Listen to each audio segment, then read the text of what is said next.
أعوذ بالله من الشيطان اللعين الرجيم بسم الله الرحمن الرحيم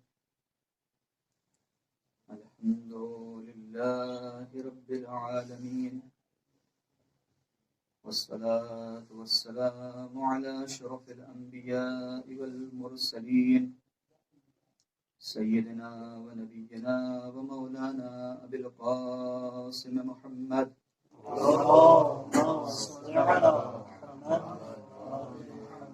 والصلاة والسلام على أهل بيته الطيبين الطاهرين المعصومين المظلومين المقتولين ولعنة الله على أعدائهم أجمعين أما بعد فقد قال رسول الله صلى الله عليه وآله وسلم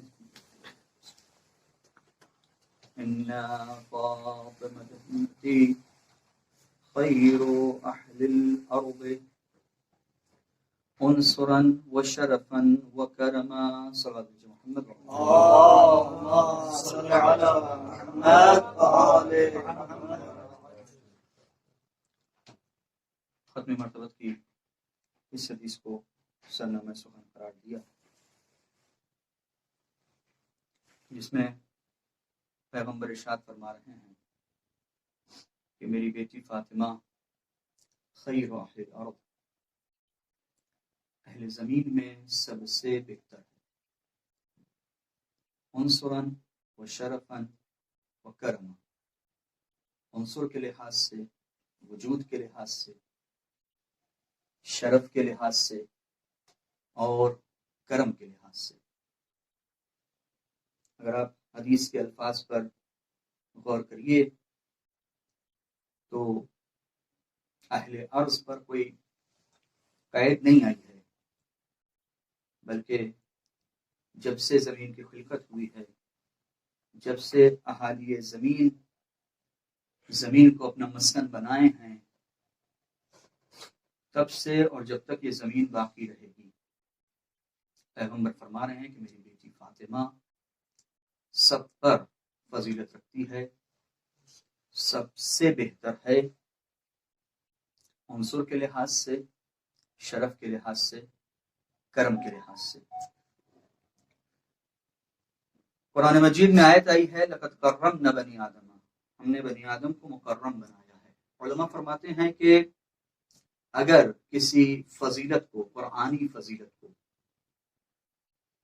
اہل بیت علیہ السلام پر تطبیق دیا جائے تو حق کے مطلب یہ ہے کہ وہ اعلیٰ ترین درجہ جو فضیلت کا ہوتا ہے اس پر ان کو تصور کیا جائے اس پر ان کو حمل کیا جائے تو اب یہ جو فضیلتیں بیان کی ہیں پیغمبر نے عنصر کے لحاظ سے وجود کے لحاظ سے شرف کے لحاظ سے کرم کے لحاظ سے ان ساری فضیلتوں میں اعلیٰ درجے پر تصور کرنا پڑے گا انسان اگر اس کا تعلق دیکھا جائے فضیلت سے تو چند عقلی طور پر انحصار بہت زیادہ دقت عقلی کے ذریعے سے نہیں بلکہ ایک جو ظاہری طور پر عقلی انحصار ہو سکتا ہے اس کے اعتبار سے اگر دیکھا جائے تو چند صورتیں تصور کی جا سکتی ہیں انسان کو پروردگار عالم نے اس دنیا میں بھیجا ہے تاکہ کمال کا راستہ طے کر سکے اور کمال یعنی پروردگار عالم کی جو صفات ہے وہ اپنے اندر جو ہے قرار دے جتنا زیادہ صفات الہی اس سے ظہور کرتی جائے گی اتنا زیادہ یہ انسان جو ہے بافضیلت ہوتا جائے گا فضیلت اور رذیلت اگر انسان کے اعتبار سے دیکھا جائے تو چند صورتیں اس کی تصور کی جا سکتی ہیں ایک ایسا انسان تصور کیا جا سکتا ہے کہ جو رذیلتوں کا پیکر ہو رذائل کا پیکر ہو یعنی جہاں دور دور تک بھی فضیلت چھو کے نہ گئی ہو جہاں فضیلتیں کوسوں دور ہو اب آپ سوچیں گے ایسے افراد بھی ہیں جی ایسے افراد ہیں، نہ ہوتے تو کبھی در زہرا پہ جسارت نہ ہوتی۔ در زہرا پہ جسارت بتا رہی ہے کہ ایسے افراد کائنات میں موجود ہیں کہ ذرہ برابر بھی جہاں فضیلت نہیں تھی، ذرہ برابر ان کی تاریخ میں آپ یہ دکھا ہی نہیں سکتے کہ یہ فضیلت پائی جاتی رہی ہو، کیونکہ اگر فضیلت پائی جائے تو مقام شہزادی جو ہے اگر انسان کی نظر میں ہوگا تو یقیناً مانے ہو جائے گا جسارت سے۔ توجہ کریے گا، اور تاریخ نے اس کو بتایا، جس کے اندر ذرہ برابر فضیلت تھی، جب مقام سیدہ اس کے سامنے پیش کیا گیا تو احترام کا لحاظ کرتے ہوئے اس طریقے سے احترام کیا، اور ہدایت امام کو اس طریقے سے لیا اور جذب کیا ہدایت کو کہ اب نہ صرف یہ کہ اس نے احترام سیدہ کا خیال رکھا ہے لہذا وہ بافضیلت ہو گیا ہے، بلکہ دنیا کے تمام بافضیلت لوگوں کے لیے وہ نمونہ عمل بن گیا ہے کہ انسان اگر چاہے تو رذیلتوں کو چھوڑ کے فضیلتوں کی طرف آ سکتا ہے، اور اس کا اعزاز جو ہے اس کی پیشانی پہ رومال سیدہ گواہی دے رہا ہے۔ تو لہذا اگر جسارت، آج کی ہم بہت ساری کلپیں آتی ہیں واٹس ایپ پہ آپ دیکھتے ہیں، اگر کہیں پر بھی اہل بیت کی شان میں کہیں سے کوئی گستاخی کر رہا ہے تو یقین جانیے کہ فضیلت کا کوئی گوشہ، یا تو ہم یہ دعا کریں کہ پروردگار ان کی ہدایت کرے اگر ہدایت کے قابل ہیں، اور اگر ہدایت کے قابل نہیں ہے تو یقین جانیے کہ رذیلتوں کا پیکر ہے جس کی وجہ سے یہ وجود آیا، اگر نہ ہوتا تو ایسا وجود نہ آتا۔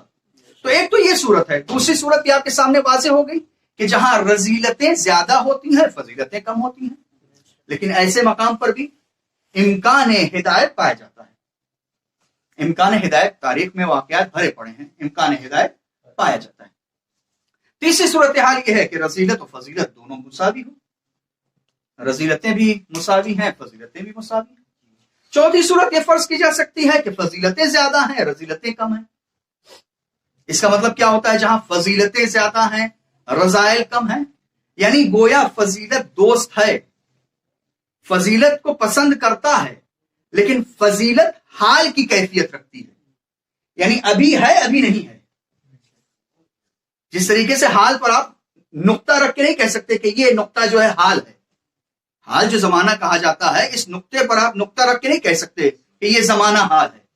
اسی طریقے سے فضیلت اپناتا ہے لیکن حال کی کیفیت ہے، ابھی ہے ابھی نہیں ہے۔ لیکن کبھی ایسا ہوتا ہے کہ جہاں فضیلت ملکہ بن جاتی ہے، فضیلت ملکہ بن جاتی ہے۔ اب اس کلام کو علماء کو تصور کریے کہ علماء کا جو کلام ہے، جو کہا ہے، ان قسموں پہ توجہ کرتے ہوئے علماء نے جو کہا ہے کہ کوئی بھی فضیلت ہو، اہل بیت کو اگر اس فضیلت پر آپ قرار دیجئے تو اعلیٰ ترین منزل پر قرار دیجئے۔ توجہ کریے گا، اور ایک آیت آپ کے سامنے پڑھتا ہوں، آپ کی سنی ہوئی بہت ہی معروف آیت ہے کہ انکا لعلی خلق عظیم، اے رسول ہم نے آپ کو خلق عظیم پر فائز کیا ہے۔ توجہ کریے گا، ہم نے آپ کو خلق عظیم پر فائز کیا ہے۔ اگر آپ توجہ کریے تو آیت میں نہیں کہا ہے کہ اے رسول آپ خلق عظیم ہیں۔ دیکھیے، جب ہم مبالغہ کرنا چاہتے ہیں کسی شخصیت کے سلسلے میں، نحو میں بھی آپ نے یہ مثال سنی ہے کہ زید عدل سے تعبیر کرتے ہیں، یعنی نہیں کہتے زید عادل، مبالغہ کرنا رہتا ہے، یعنی گویا یہ پیکر عدالت ہو گیا ہے، تو کہتے زید عدل، یہ مجسم عدالت ہے۔ لیکن قرآن یہ نہیں کہہ رہا ہے پیغمبر کے لیے کہ انکا خلق عظیم۔ توجہ کریے گا، انکا خلق عظیم، آپ اخلاق کے پیکر ہیں، عظیم اخلاق کے پیکر ہیں۔ نہیں، قرآن دوسرے لفظوں میں بیان کر رہا ہے، ایک لفظ کو استعمال کر رہا ہے، انکا لعلی خلق عظیم۔ علی خلق عظیم گویا بتا رہا ہے کہ خلق عظیم اور ہے، علی خلق عظیم اور ہے۔ توجہ کریے گا، ایک مرتبہ انسان خلق عظیم ہوتا ہے، یہ درجات اخلاق ہے کہ جہاں انسان جو ہے اس آخری مرحلے پر ہے اخلاق کے، کہ کہا جا رہا ہے کہ اس کا ایک تو اخلاق اس کے اندر پایا جاتا ہے، اس کے بعد عظمت کے ساتھ تعبیر کیا جا رہا ہے کہ خلق عظیم پر فائز ہے، یعنی عظیم اخلاق پر فائز ہے۔ لیکن مرحلہ یہ نہیں ہے کہ خلق عظیم سے تعبیر کیا گیا ہو. مرحلہ یہ ہے کہ کہا جا رہا ہے علی خلق عظیم. یعنی کیا؟ علماء فرماتے ہیں کہ یہاں مراد علی خلق عظیم سے یہ ہے کہ گویا اس مقام پر ہیں کہ جہاں پر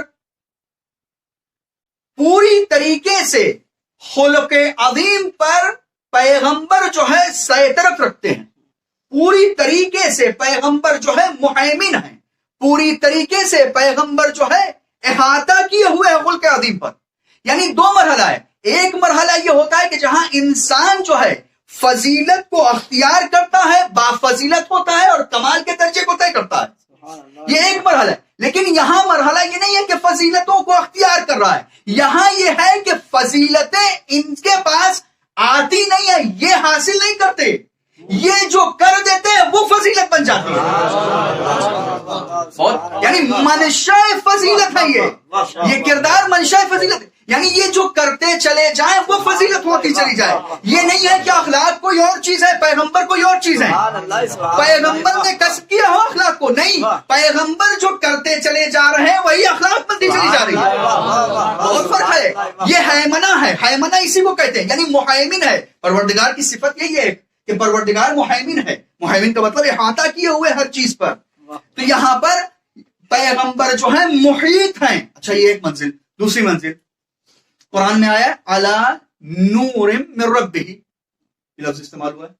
کچھ لوگ ایسے ہیں, نور یہاں ہدایت کے معنی میں ہے.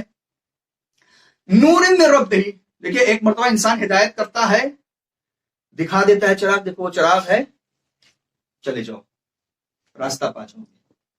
دوسری مرتبہ کیا ہوتا ہے, چراغ لے لیتا ہے ہاتھوں میں, بس چراغ اور ہے, شخص اور ہے, چراغ اور ہے, شخص اور ہے.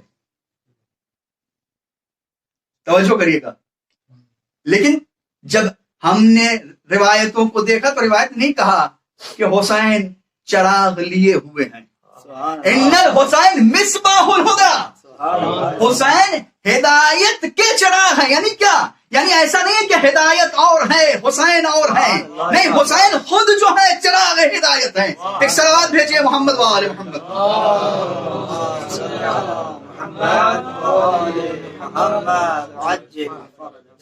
اور تیسری منزل دعا نطبہ میں آپ پڑھتے ہیں کہ علی نور من ربہ مبیضۃ وجوہہم.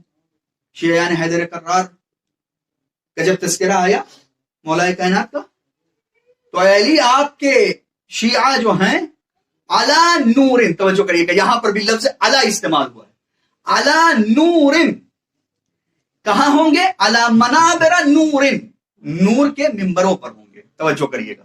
اب ذرا صاحب تعبیر کریے, دیکھیے نور کے ممبر پر شیعہ حیدر کرار ہے, یعنی نور نیچے ہے, شیعہ حیدر کرار اوپر بیٹھا ہوا ہے.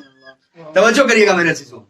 اس کا مطلب یہ ہے, توجہ کریے, اس کا مطلب یہ ہے کہ وہ اور ہوتے ہیں, توجہ کریے گا, وہ اور ہوتے ہیں جو ممبروں سے فضیلت کو حاصل کرنا چاہتے ہیں, وہ اور ہیں کہ جو ممبر پر آتے ہیں تو ممبر با فضیلت بن جاتا.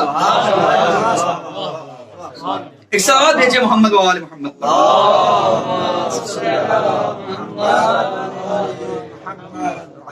اب اس مختصر سی تعبیر کے بعد اس حدیث کو ملاحظہ فرمائیے کہ پیغمبر فرما رہے ہیں, یعنی ابھی تک کی جو میری گفتگو ہے وہ یہ کہ انسان کو پروردگار عالم نے فضیلت کو حاصل کرنے کے لیے خلق کیا ہے, لیکن کچھ ذوات قدسیہ ایسی ہیں کہ جو سیطرہ رکھتی ہیں فضیلت پر, جو منشا فضیلت ہیں, جہاں سے فضیلتیں وجود میں آتی ہیں. پیغمبر ارشاد فرما رہے ہیں کہ لو کان الحسن شخصا لکان فاطمہ, اگر حسن کو مجسم کر دیا جائے, ایک شخص کی صورت میں اس کو پیش کیا جائے, تو لکانا فاطمہ, یعنی وہ حسن, لکان الحسن فاطمہ, تو حسن فاطمہ کی صورت اختیار کرے گا. توجہ کریے گا. یعنی کیا؟ یہاں تک کی جو گفتگو سے یہ محسوس ہوا کہ اس حدیث کی روشنی میں جس طریقے سے کہا تھا کہ خلق عظیم زید عدل کی تعبیر ہے, جیسے انکا خلق عظیم کی تعبیر ہے, انکا لعلی خلق عظیم کی تعبیر نہیں ہے. ابھی تک کی گفتگو پہ یہاں تک جو میں نے بیان کیا آپ کے سامنے، یہ تعبیر جو پیغمبر کی ہے کہ پیغمبر فرما رہے ہیں کہ اگر حسن کو صورت دے دی جائے تو فاطمہ کی صورت میں ظاہر ہوگا، شہزادی کے وجود میں ظاہر ہوگا۔ اب یہاں پر حسن جو ہے، حسن ظاہری لے لیجئے اور حسن باطنی لے لیجئے، یعنی حسن سے مراد صرف جو ہے شکل و شمائل کا حسن نہیں، بلکہ حسن صورتی بھی، حسن سیرتی بھی، خوبصورت بھی، خوبصیرتی بھی، یہ دونوں چیزیں ایک ساتھ۔ ان دونوں چیزوں کو اگر ایک جگہ جمع کر دیا جائے اور اس حسن کو پے کر دے دیا جائے تو فاطمہ کی صورت میں ظاہر ہو سکتا ہے۔ لکانہ فاطمہ، حسن فاطمہ کی صورت میں ہوگا۔ یہ زید العدل کی تعبیر ہے، توجہ کریے گا، یہ تعبیر زید العدل کی تعبیر ہے، یعنی حسن اور فاطمہ مساوی ہو گئے۔ لیکن اگر بات یہیں پر رک جاتی تو شاید شہزادی کی فضیلت میں کچھ کمی آ جاتی، لہذا پیغمبر نے آگے بڑھ کر اور جملہ کہا، لو کان الحسن شخصا لکانا فاطمہ، اگر حسن شخص ہوتا تو فاطمہ کی صورت اختیار کرتا، بل ہی اعظم، بل ہی اعظم۔ مرحلہ صرف یہ نہیں ہے کہ حسن اگر شخص ہوتا تو جو ہے فاطمہ کی صورت اختیار کرتا، مرحلہ یہ ہے کہ اگر شخص ہوتا تو فاطمہ کی صورت نہیں اختیار کرتا، توجہ کریے گا، بلکہ فاطمہ جو ہیں وہ حسن سے بھی اعظم ہیں، یعنی تمام تر خوبیوں کو یکجا کر دیجئے اور شہزادی کو ایک جگہ پر قرار دیجئے تو فاطمہ کا پلہ آپ کو بھاری نظر آئے گا۔ اب یہی وجہ ہے کہ جب شہزادی آتی ہیں تو رسول پہ تعظیم کو کھڑے ہوتے ہیں۔ ایک صلوات بھیجئے محمد وآل محمد۔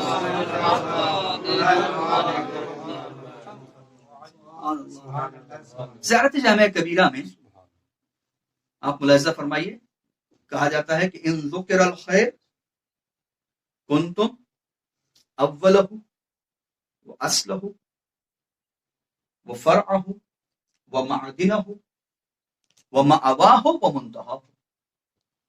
اگر خیر کا ذکر کیا جائے، خیر یعنی وہی خوبی، وہی حسن، وہی اخلاق، جو بھی جس چیز سے بھی تعبیر کر دیجئے، وہی خوبصورتی، وہی خوبصیرتی، ان ذکر الخیر، اگر کہیں پر خیر کا ذکر آ جائے، خیر کا تذکرہ چھڑ جائے تو کنتم، کسی بھی معصوم کے دروازے پہ آپ جائیے، اس جملے کو کہہ سکتے ہیں کیونکہ زیارت جامعہ کبیرہ ہے، کنتم اولہ، آپ اس کا آغاز ہیں، آپ اس کی منشا ہیں، وہ اصلہ، آپ اس کی اصل ہیں، وہ فرعہ، آپ اس کی فرع ہیں، یعنی کچھ چھوڑا ہی نہیں، اصل بھی آپ ہی ہیں، فرع بھی آپ ہی ہیں، اصل بھی آپ ہی ہیں، فرع بھی آپ ہی ہیں، کچھ بچا ہی نہیں۔ کنتم اولہ واصلہ وفرعہ ومعدنہ، آپ اس کے معدن ہیں۔ دیکھیں ذہنوں کو آمادہ کس طرح کیا جا رہا ہے، آپ اس کا آغاز ہیں، آپ اصل ہیں، آپ فرع ہیں، آپ اس کی معدن ہیں، ومأواہ، آپ جائیگاہ خیر ہیں، مقام خیر جس کو تصور کیا جا سکتا ہے وہ آپ ہیں۔ اب جب یہاں تک ذہن آمادہ کر دیا تو اب کہا نہیں، وہ منتہا، آپ منتہا خیر ہیں، صرف اول ہی نہیں، صرف اصل ہی نہیں، صرف جو ہے فرع ہی نہیں، صرف جو ہے معدن ہی نہیں، صرف معاون ہی نہیں، بلکہ منتہا خیر، یعنی جو بھی معصوم ہے، جس معصوم کی زیارت کو آپ جا رہے ہیں اس سے آپ یہ کہہ رہے ہیں کہ آپ منتہا خیر ہیں۔ تمام معصومین، توجہ کریے گا، تمام معصومین جو ہیں منتہا خیر ہیں۔ خیر کی انتہا کا نام ہے معصوم، توجہ کریے گا، خیر کی انتہا کا نام ہے معصوم، اور 11 اماموں کی ماں جو ہے فاطمہ ہیں، اور اگر کا معنی جو ہے اصل کے کیا جائے لغوی اعتبار سے تو اب منتہا خیر کی منشا فاطمہ ہیں۔ ایک صلوات بھیجئے محمد وآل محمد۔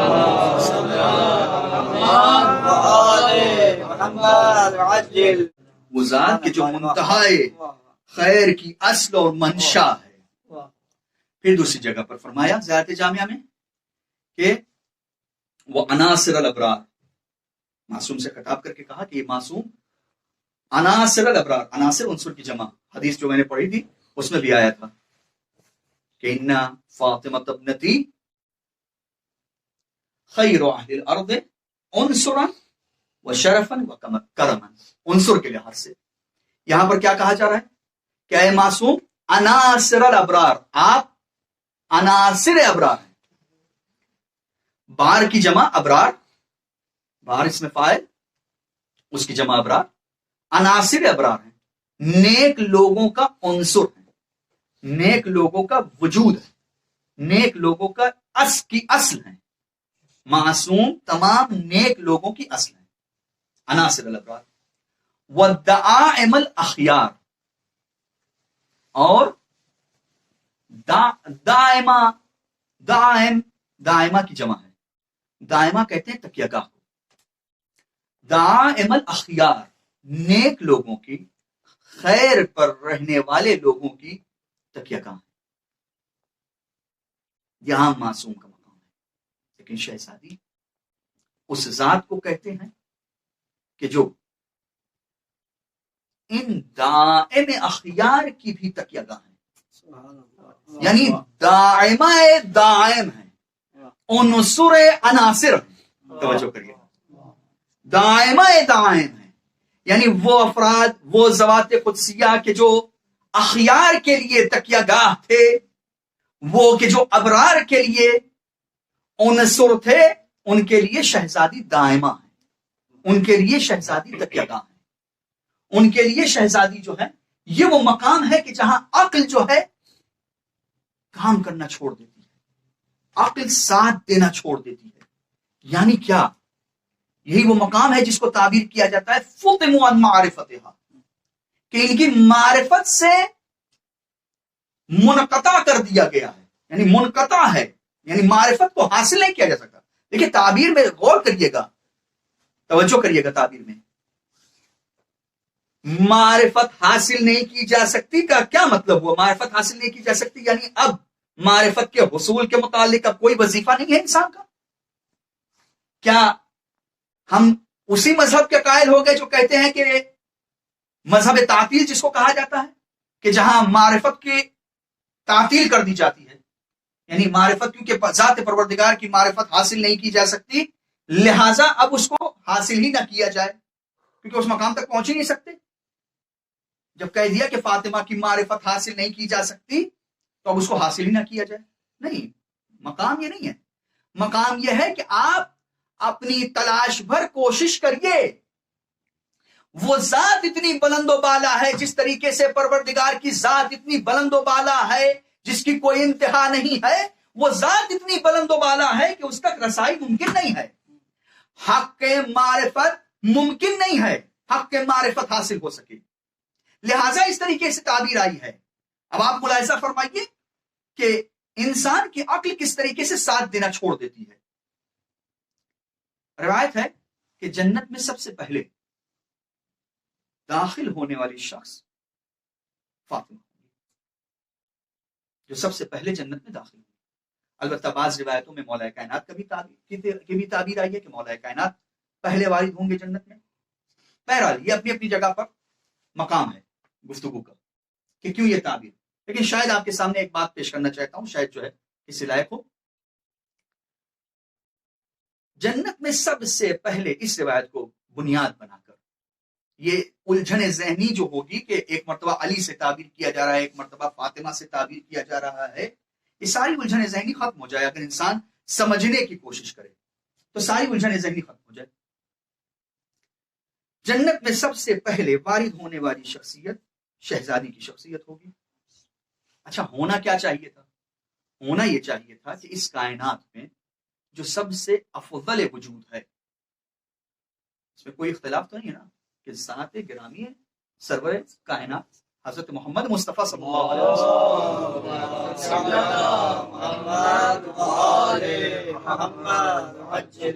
اس میں اختلاف نہیں ہے کسی کا. تو جو افضل وجود اس دنیا میں ہے، چاہیے تھا کہ وہ سب سے پہلے جنت میں وارد ہو. اب یہاں پر لوگوں کا اعتراض آ جاتا ہے کہ دیکھیے جناب آپ نے تو بڑھا دیا. بڑھا دینا نہیں ہے، سمجھ کا پھیر ہے. آپ یہ سمجھ رہے ہیں کہ نبی سے بڑھا دیا. نہ نبی سے فاطمہ کو بڑھایا جاتا ہے، نہ خدا سے علی کو بڑھایا جاتا ہے. آپ یہ بھول رہے ہیں کہ اگر ہم فاطمہ کو بڑھائیں گے تو تنہا فاطمہ نہیں بڑھیں گی، کیونکہ جب جز بڑھے گا تو کل خود بخود بڑھے گا۔ جب عبد بڑھے گا تو خالق کا مرتبہ خود بخود بلند ہو جائے گا۔ یہی فکر کی کمی ہے، یہی فکر کی تنگی ہے کہ جو لوگ سمجھ نہیں پاتے باتوں کو۔ تو اب یہ جو کہا جا رہا ہے کہ فاطمہ، دیکھیے جناب، آپ نے فاطمہ کو بڑھا دیا، فاطمہ کو آپ پہلے داخل کر رہے ہیں جنت میں، رسول ابھی داخل نہیں ہوئے جنت میں، فاطمہ داخل ہو رہی ہے جنت میں۔ آپ اپنی ہی روایتوں میں ڈھونڈیے، آپ کو جواب مل جائے گا، اپنی ہی روایتوں میں ڈھونڈیے، جواب مل جائے گا آپ کو۔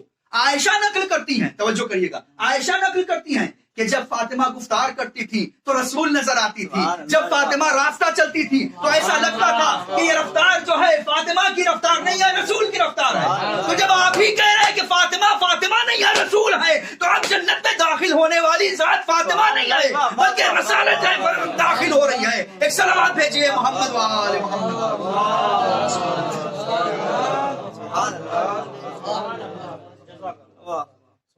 اسی طریقے سے دوسرا اعتراض ہوتا ہے کہ مباہلے میں جناب آپ نے جناب فاطمہ مباہلے میں کیا تنہا رسول جو ہے کافی نہیں تھے؟ کیا رسول کی دعا جو ہے مستجاب نہ ہوتی اگر تنہا جاتے رسول؟ توجہ کریے گا، تنہا رسول چلے جاتے اور دعا کر دیتے، لیکن نہیں، آج دعائے رسول مستجاب ہوگی، لیکن یہ مقتضی ہے، یہ مقتضی ہے۔ شرط اس مقتضی کی آمین فاطمہ ہے، توجہ کریے گا، شرط اس مقتضی کی آمین فاطمہ ہے، یعنی بارگاہ احدیت میں یہ دعائے رسول آج مقبول ہونا ہے۔ رسول اگر دعا کر دے تو اجابت 100% ہے، لیکن یہ اجابت مشروط ہے آمین فاطمہ سے، یہ اجابت مشروط ہے آمین فاطمہ سے۔ دنیا انہی چیزوں کو سمجھ نہ سکی، انہی چیزوں کو سمجھ نہ سکی اور انہی الجھنوں میں گرفتار ہو گئی، اور وہ سارے مصائب جو ڈھائے گئے وہ انہی سمجھ کا پھیر تھا یا پھر خباثت نفسی کی دین تھی۔ ایام فاطمیہ آ گئے، آپ حضرات مسلسل مجلسوں میں شرکت کر رہے ہیں، مصاب ہو رہے ہیں۔ حق تو یہ تھا کہ جس کے لیے پیغمبر نے کہہ دیا کہ انما فاطمۃ شجنۃ منی، فاطمہ میرا شجنا ہے۔ شجنا اس درخت کی رگ کو کہتے ہیں کہ جو رگ جڑ سے لے کر تمام تر فروعات کو میں دوڑتی ہو، اس کو شجنا کہا جاتا ہے۔ انما فاطمۃ شجنۃ منی، فاطمہ میرا شجنا ہے۔ یہ ایسی ذات ہے کہ جو رگ ہے عصمت کی، یعنی جو تعبیر مولا کائنات نے اپنے لیے کیا ہے خطبہ شکشکیہ میں، اور کہا ہے کہ میں اس چکی کی خلافت ایک چکی کی مانند ہے، جو دھری اس میں پائی جاتی ہے، اس دھری وہ جو اصل چیز ہوتی ہے کہ جس کے ذریعے سے جو ہے دونوں پٹ جو ہے آپس میں، دونوں پتھر آپس میں جو ہے جڑتے ہیں، جس کے ذریعے سے وہ دھڑی میں ہوں۔ وہ اور تھے کہ جو خلافت کے ذریعے سے فضیلت حاصل کرنا چاہتے تھے۔ علی کو خلافت کی ضرورت نہیں تھی، خلافت کو علی کی ضرورت تھی۔ وہی تعبیر جو ہے شہزادی کے سلسلے میں صادق آتی ہے کہ امامت اور رسالت کے درمیان جو دھری ہے وہ فاطمہ ہے، یعنی اصل ولایت کی جو مرکزی شخصیت ہے وہ فاطمہ ہے،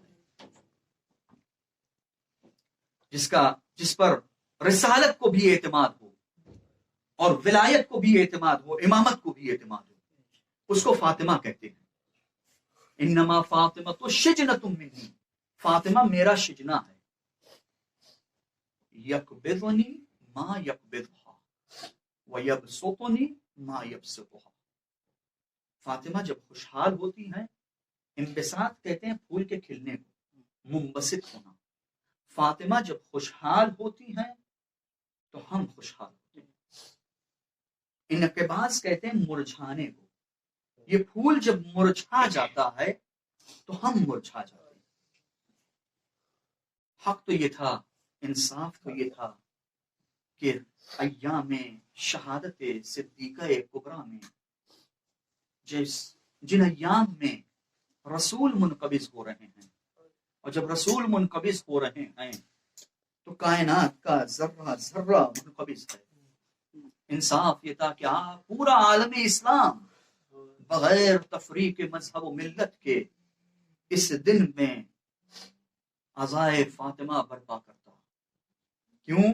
اس لیے کہ پوری کائنات منقبض ہے، روح کائنات منقبض ہے، علی منقبض ہے۔